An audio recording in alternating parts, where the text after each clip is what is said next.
niya pati ang Department of Health. Ang pondo doon pinapakialaman nila. Hindi niya alam ang mga nangyari kung hindi nakita niyo yung investigasyon sa flood control.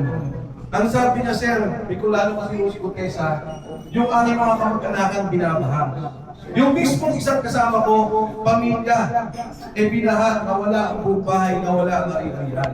Yung palang pinubuhat namin mali-maleta na pera, ay buhat dito sa flood control at mga maanumal niyang proyekto ng gobyerno.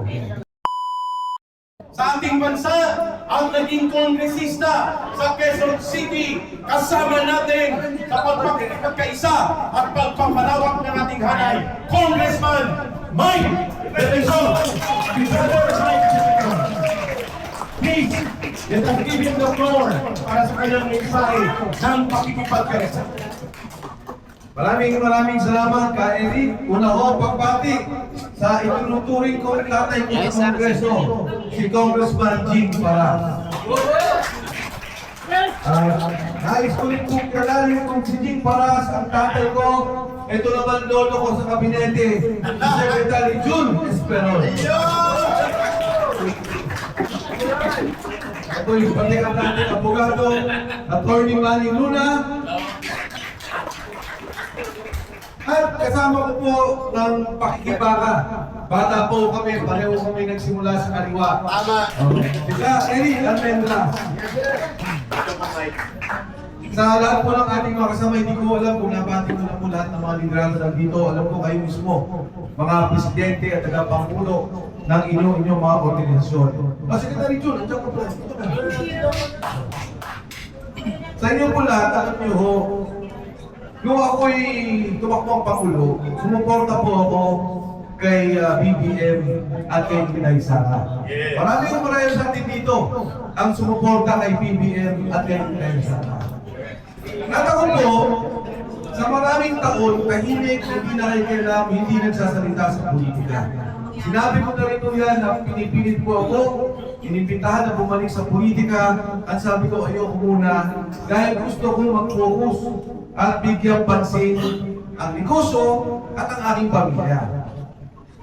Nauna po ako nagsalita tungkol dito nang napitan ako ni Sergeant Gutesa.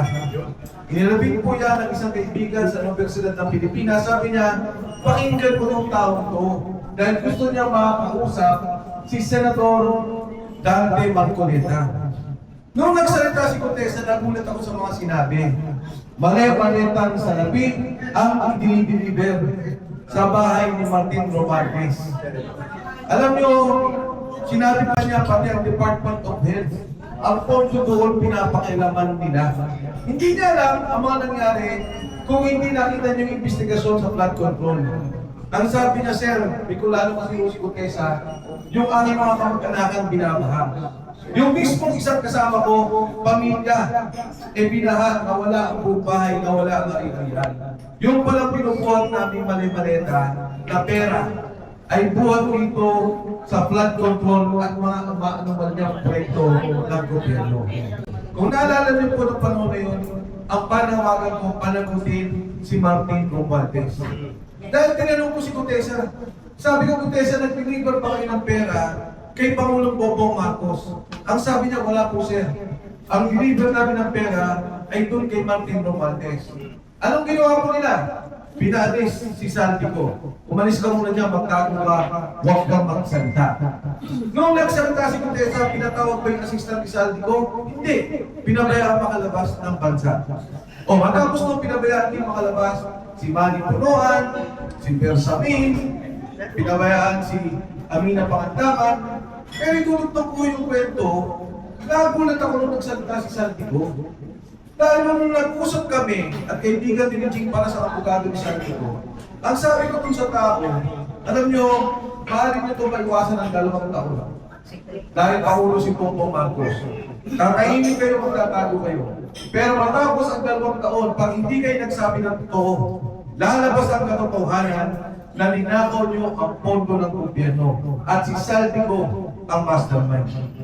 Nagulat ako, nagsalita si Saldico. Anong sinabi niya? Nagdi-deliver ako ng pera kay Pangulong Bongbong Marcos. itong 100 bilyong piso. At magugulat po kayo, hindi lamang yung nakaraang taon. Magmula pa noong 2023, 2024, 2025, 100 bilyong piso ang direkta na pupunta kay Bongbong Marcos. Ano ang sinabi sa kanya? May kota ka, 2 bilyon, buwan-buwan i-deliver mo. Ano ang nangyari sa mga proyekto natin? Nakita nyo, nandito tayo sa Ortigas. Nandyan ang subway. Yan po, proyekto ng JICA. Dapat dyan may pondo tayong ilalaan para dyan at magbibigay ang Japanese government. Tapos dapat yan ng 2028. Correct. Sinimulan niya ng panahon ni Pinoy, ipinlan siya ng panahon ng Pangulong Duterte. Nakuha ang buong programa. Lalagyan na nila ng pondo, anong ginawa nila? Kinuha ang pondo ng subway, nilagay sa flood control. Noong nakaraang taon, PhilHealth, ang pondo 89 billion. Hindi yung pera ng gobyerno yan. Pera po natin na yung contribution. Ang ginawa ng Pangulong Duterte, ang sabi niya, kahit na ikaw ay senior citizen na wala ng pera, o kahit na ikaw mahirap, tutulungan ka na ng gobyerno maglalagay ng pera. Yes. Pero kayong mga empleyado, buwan-buwan, binabawasan ng pera natin para maglagay tayo sa PhilHealth. Kaya pera po natin yan. Anong ginawa? Kinuha ang pondo ng PhilHealth, inilagay sa pondo ng gobyerno, inilagay doon sa unallocated funds. Saan nilagay? Flood control project na GOSO. Pera din natin yung ibinabayad sa mga bangko. Bakit? Pagka po ang bangko nagsara, meron tayong nilagay na deposito, meron tayong insurance na pera dito. 107 billion. Hindi ho nila pera yan, hindi pera ng gobyerno. Kinuha ang pondo yan, saan nilagay? Sa flood control. Kaya si Jun Esperon. Naanon. Si Jun Esperon, pinakilala ko. Kanina, Secretary of Defense, National Security Advisor. Ano pa? Chief of Staff. Chief of Staff, Armed Forces of the Philippines. Pareho tayo Chief of Staff. Chief of Staff. Hindi, ikaw sa mga Sabi ko, Jun Esperon, ano? Nagkamali ka. Sabi niya, bakit? Ang tagal mo sa kabinete. Humigit ko muna 12 taon. Kung nag-district engineer ka pa na, binilo na mo. Ito ho ang nangyayari sa bahay natin. Yung proyekto na subway, wala na. Pagkatapos na ng 2020, siya natapos. Yung North and South Railway, lalagyan ng pondo, wala na. Yung Mindanao Railway, mga taga Mindanao po natin nandito. Yes. Ha? Dapat to may pondo yan. Saan napunta? Wala na sa flood control. Yung sa Iloilo, yung Panay Railway, wala na. Gimaras, yes. Panay Gimaras Project. Yan ang nangyayari ngayon sa ating bansa. Yan po ang pondong ninanakaw. Taon-taon. Ang sabi, siya naman ang nagsimula eh. Siya naman ang nagsabing may nakawan. Oo, sinabi niya. Pero sa katotohanan, galit ang mga tao. Dahil ang sabi noon, meron 5,000 flood control projects. Bigla ho tayong pinahan ng pinahan. Nung nagalit ang taong bayan, nagsabi siya, imbestigahan. Ang hindi niya alam, babalik sa kanya ang investigasyon. Ang hindi niya alam, yung pondong ninakaw sa flood control, pumapasok pala sa bahay niya. Yeah. Sinabi ni Sandy ko, 100 billion. Sabi ni Ping Lacson, sinungaling ka, mali yan. Yung pera, ang nag-deliver, ang sabi niya, ay si Bernardo. Ibinigay kay Trikip. Sabi ni Sandy ko, Senador, mali po yan.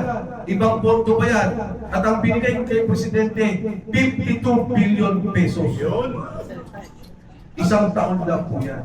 52. Kaya po ako sa konsensya, pagkatapos ng mangyari kay Gutesa, hindi na ako nanahimik. Si Gutesa hanggang ngayon, kinuha nila. Nasa kanila. Nagsalita sa Senado, sabi ni Gutesa, hindi ko na ako kailangan ng proteksyon ng DOJ. Ako na humpala sa sarili ko. Pagkapos po noon, diniting nila. Hanggang ngayon, kausap ko misis, at meron po kami prueba na diniting nila. Pinabaliktad na nga nila eh. Pumirma na ako na hindi totoo. ang sinabi niya. At ang sabi po niya doon, pinangakuan ko daw ang Duterte Marcoleta ng pera para sabihin niya yung mga bagay na yun. Alam mo, sabi ko, okay na. Kahit bumaliktad na si Contessa, iba na yung sinabi niya, walang problema sa akin. Ang importante, palayain niyo yung tao. Dahil yung sundalo ko, siya ang pinaka hindi kumita. Siya ang walang interes. Nagbitbit lang to ng pera. At nakita nito na mali pala yung ginawa ng mga panahon yun. Bakit na paparusahan ng gano'n? Bakit na tatakotin ang pamilya? Marami pa ho ang lalabas at magsasalita tungkol doon sa kaperahan. Ngayong araw lang ho, binigay sa akin ng listahan noong taon-taon na 100 bilyong piso na kinukuha mismo ng Office of the President. Mismo ng Pangulo. Iba pa yung flood control na pinag-usapan natin. Ito, direct na sa kanya. Yung 8 bilyon, iba pa ho yun. Ngayon lang ho natin nakita. Kaya ako nagpapasalamat sa inyo lahat na tayo hindi manahimik. At tayo ay kumilos.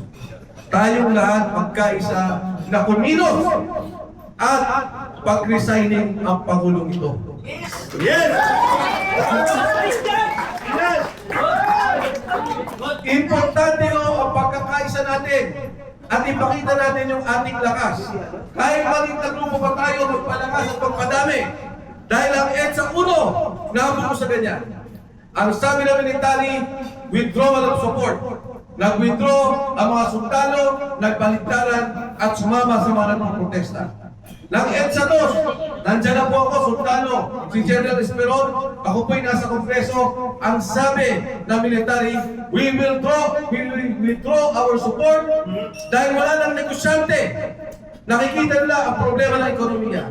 Wala na mga taong gobyerno. Nakikita nila wala nang tiwala sa ating pamahalaan. Ang sambayanan, maging ang mga OFW natin, wala nang tiwala sa gobyerno. Kailangan natin ipatinito, palakasin ang ating pagkilos para ang ating sandataang lakas. Ang mga negosyante, ang simbahan, ang salita na, bumaba ka na dyan kung nais mo maayos ang tumbay ng Pilipinas. Sa inyo po lahat, sa pagkakaisa po natin, of course, kay Congressman Jing Paras. Saan si Congressman Jing? Yan sa likod. Kaya po, ang ating pong tagapangulo, may gagawin po yan si Congressman Jing. Samahan po natin. Baka ho, makulong tayo, pero huwag tayong matakot. I-surveillance tayo, huwag tayong matakot. Dahil pag hindi gagawin ni Kong Jing ang gagawin niya, kasama si Jun Esperon, kawawa ang kinabukasan ng ating mga kabataan. Pag hindi tayo may kilos para tanggalin ang Pangulong to, kawawa na ang sambayan ng Pilipino. Wala na ang pag-asa ang ating bansa. Ang dami nating pera. Yes. Ang dami nating resources. Agrikultura. O bakit po mahal ang sibuyas? Anong sabi ni Santiago? Kinontrol nila ang smuggling para sila kumita. Bakit ba yung sugar quota? Kinontrol dahil yung pagka ikaw mag-import, pupunta ka ng Department of Agriculture. Sindikato nila ang kumuha ng quota. Sila din ang nagparating ng asukal dito. Doble, triple presyo. Pati sibuyas, asukal, lahat. Magtataka ka Pilipinas, ang daming mga tanim. Pero ang Singapore, walang bukid, mas mura bilihin. Ang Malaysia, mas mura asukal, mas mura sibuyas. Ganitong klase ang nangyayari sa pamamahala ng ating bansa. Kawawa ang Pilipino. Gatasan po ang pondo natin. Gatasan tayo nagtatrabaho. Kaya ngayong gabi, ngayong araw at sa mga darating na araw, sama-sama tayo, tulong-tulong, ibabagsak ang Pangulo, hindi ang gobyerno. Mag-resign si BBM, hindi ang Pilipinas. Mabuhay po kayo at mabuhay ang bansang Pilipinas. Nag-aalam! Nag-aalam! Maraming salamat, Congressman Mike Defensor. Kita nyo, narinig nyo ah.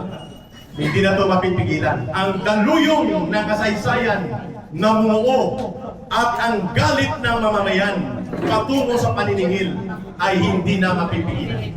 Yun, pakinggan natin, hindi lamang ang mga kapatid natin sa Pilipinas ang nagsusumikap na